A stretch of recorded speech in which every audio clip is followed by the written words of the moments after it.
Hello everyone, I am Dr. Sudha from Sudha Hospital, Hyderabad. So ఈరోజు infertility అంటే ఏంటి, దానికి గల కారణాలు ఏంటో తెలుసుకుందాం. ఇన్ఫర్టైల్ కపుల్ అని ఎప్పుడు అంటామంటే, ఎవరైనా 35 ఇయర్స్ లోపు లేడీ కనుక ఉండి అండ్ 1 ఇయర్ పాటు వాళ్ళు ప్రెగ్నెన్సీ కోసం ట్రై చేసినా అది సక్సెస్ అవ్వకపోతే అప్పుడు వాళ్ళని ఇన్ఫర్టైల్ కింద గుర్తించి తగిన టెస్టులు చేస్తాం. అదే 35 ఇయర్స్ అబవ్ ఉన్న లేడీకి అయితే కనుక 6 మంత్స్ మ్యారేజ్ అయిన తర్వాత వాళ్ళు ప్లాన్ చేసుకున్న కలగకపోతే అప్పుడు ఇన్ఫర్టిలిటీ కింద పరిగణిస్తాం. సో ఈ ఇన్ఫర్టిలిటీ ఎందుకు వస్తుంది అంటే, దానికి మేల్ ఫ్యాక్టర్ ఉంటుంది, ఫీమేల్ ఫ్యాక్టర్ ఉంటుంది. సో ఫస్ట్ ఫీమేల్ ఫ్యాక్టర్స్ తీసుకుంటే ఏవి ఎంత పర్సెంట్ ఉంటాయని కూడా తెలుసుకుందాం. సో లేడీస్లో ఫ్యాక్టర్స్ ఉండడం 50% మందిలో చూస్తుంటాం. ఒక 30% మందిలో మేల్ ఫ్యాక్టర్ కారణమై ఉంటుంది. ఇంకొక 20% కపుల్స్లో రెండు వైఫ్ అండ్ హస్బెండ్ ఇద్దరిలోనూ ఇష్యూస్ ఉన్నవి చూస్తుంటాం. అండ్ ఇంకొక 10% కేసెస్లో ఇద్దరికి కూడా నార్మల్ ఉంటాయి, బట్ స్టిల్ వాళ్ళకి ప్రెగ్నెన్సీ రావడం ఇబ్బంది అవుతుంది. దాన్ని అన్ఎక్స్ప్లెయిన్డ్ ఇన్ఫర్టిలిటీ అంటాం అన్నమాట. సో ఇప్పుడు ఈచ్ మేల్ ఫీమేల్లో సపరేట్గా తీసుకుంటే కారణాలు ఏమిటి? ఫస్ట్ ఫీమేల్ ఫ్యాక్టర్ తీసుకుందాం. సో లేడీస్లో ఏంటంటే ఓవరీస్, ట్యూబ్స్ అండ్ యూట్రస్ ఉంటాయి కదా. సో ఓవరీస్లో ఇష్యూస్ ఉన్నవాళ్ళు దగ్గర దగ్గర 40% మందిని చూస్తాం. సో ఇప్పుడు ఈచ్ మేల్ ఫీమేల్లో సపరేట్గా సో ఓవరీలో ఇష్యూస్ ఏంటి? ఒకటి, లో ఓవేరియన్ రిజర్వ్ అంటే ఎగ్స్ కౌంట్ బాగా తక్కువగా ఉండడం.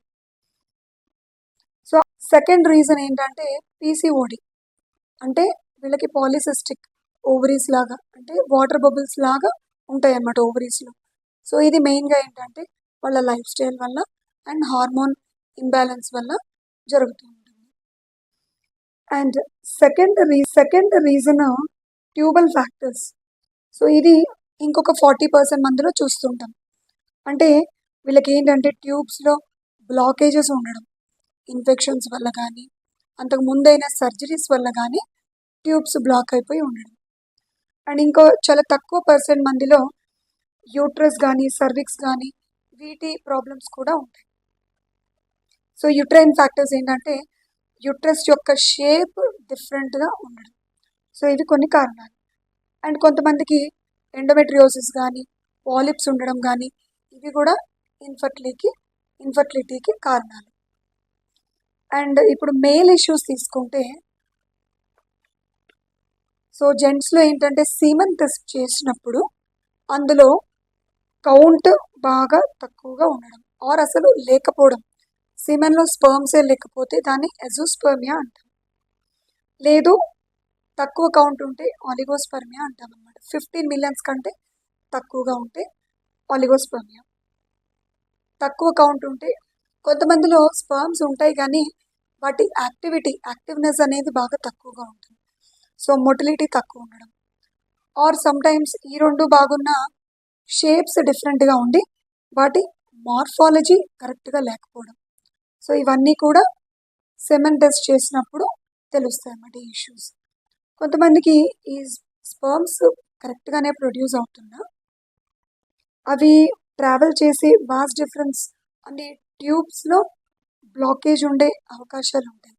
ఇది కూడా ఇన్ఫెక్షన్స్ వల్ల కానీ ముందు ఏదైనా సర్జరీస్ అయ్యింటే వాటి వల్ల కానీ ఇలాంటి రీజన్స్ వల్ల ట్యూబ్స్ బ్లాకేజ్ కూడా ఉండొచ్చు. ఆర్ ఇంకొంతమందికి హార్మోన్స్లో చేంజెస్ కానీ ఆర్ వ్యారికోజిల్ అంటే ఈ టెస్టికల్స్కి సప్లై చేసే బ్లడ్ వెజల్స్లో కొంచెం వాపు ఉండడం వల్ల అది టెంపరేచర్ రైజ్ అయ్యి అక్కడ ప్రాపర్గా స్పర్మ్ ప్రొడక్షన్ జరగకపోవడం. సో ఇటువంటి ఇష్యూస్ ఉంటాయి అన్నమాట లేడీస్లో కానీ జెంట్స్లో కానీ. సో ఈ ఇష్యూస్ వల్ల వాళ్ళు ఫేస్ చేస్తుంటారు. సో ఇలా ఎవరైనా ఇన్ఫర్టైల్ కపుల్ వచ్చినప్పుడు వీటిల్లో ఏదైనా ఒక రీజన్ అయి ఉండొచ్చు.